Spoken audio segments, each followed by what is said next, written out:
Thank you. I will be speaking about cybersecurity and privacy and how it relates to the registry that we've built. Don't worry, I won't get into too much detail. So if we want to talk about the, green? Yeah. So if we talk about the confidential nature of the data, we wanted to make sure that we embedded privacy and cybersecurity throughout the registry. And to do that, we made sure that we looked at the platform that was being put in place. And as Pat mentioned, we are using Salesforce. And the reason why it was chosen was because of its high degree of security. We looked at the design of the registry. We made sure that we promoted cybersecurity and privacy by design as we built the registry. And from an operational standpoint, as we built policies and procedures, we ensured that those policies and procedures incorporated cybersecurity and privacy requirements throughout the organization. As part of the design and the security, there are multiple lines of defense. And as you'll see from this diagram, you have the data in the center, and then we've kind of built things on its way out. So if we talk about some of the key points, we talk about field level security. So we've enabled the system so that we can restrict who has access to specific portions or fields of data within the system. We've also incorporated roles and profiles.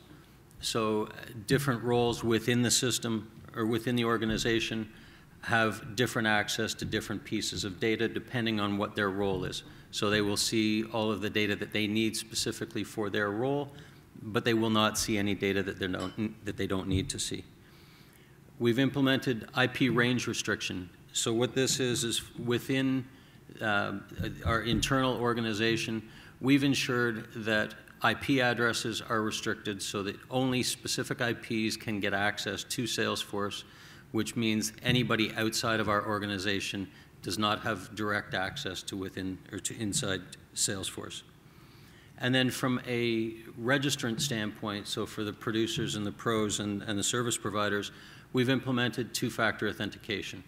And so what this is typically like your bank, where you've got a bank account number and your PIN. With two-factor authentication, it's all about something that you know, so your user ID and password, and then something that you have. When the registrants log into the portal, they receive an email that has a code that they then have to enter in. So that enables your two-factor authentication. From an external user standpoint, we have there are multiple types of external users. So we have producers, pros, which are producer responsibility organizations, and other service providers. And as I'd mentioned, external users are authenticated using two-factor authentication. Once they've been authenticated, it brings them into what we call our producer-centric access model. And what that is that the producers themselves have the control to determine who has access and who doesn't to their system. So we have primary and secondary users within each of these organizations, and so a primary user is responsible for managing the secondary users that come into their system. And so some of the standard security measures that we've put in place are things like, as I've mentioned, field level security, but we also have audit trails, encryption, and event monitoring, so that we can track any of the work that's being done within the system to make sure that everybody is in compliance. From an internal RPRA authorized user standpoint, as I've mentioned, we have IP restriction, which means that the only way you can get access to the system is from within our physical building. And everybody is assigned a role. So Pat, as the registrar, has a different role from our registry officers. They will have access to different data and controls in place to make sure that they stay within those boundaries. And the standard security measures of field level security, audit trails, encryption, and event monitoring also apply to our internal users.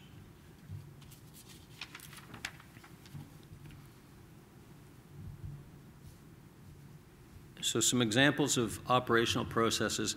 I like to look at this as, if you think of this as a funnel, where it starts out large at the top and works its way down, we have physical location access restrictions. So you need to have a pass card to get into our building or into our facilities to start with. You then need to have network login credentials to be able to log into our corporate network.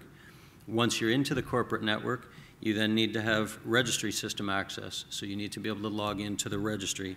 And then once you're actually logged into the registry, the roles-based security kicks in, so you will only have access to the data that you're supposed to have access to. From an external user standpoint, so your producers, your pros, and your service providers, as I mentioned, there are primary and secondary users.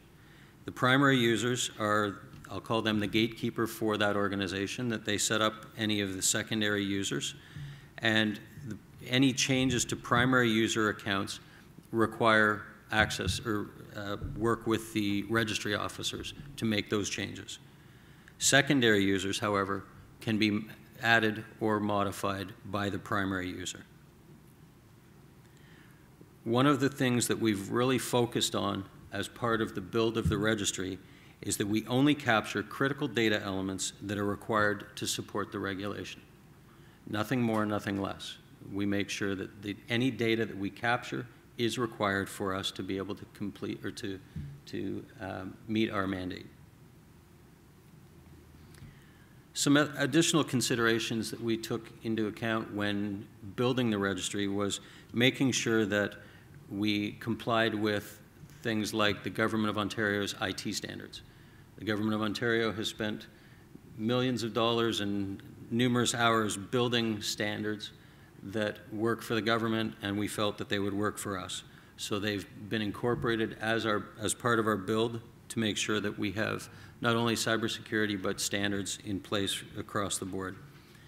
We engaged industry experts to assist us in developing our cybersecurity policy and making sure that we were in compliance with the cybersecurity policy as well as any security requirements. Our cybersecurity approach has been reviewed with the ministry's CIO, the Chief Information Officer, and his staff to ensure that they were comfortable with the direction that we were taking. And finally, we also make sure that we regularly review our policies and that we perform annual system testing, which is known as penetration testing, to ensure that our security levels maintain at the highest possible.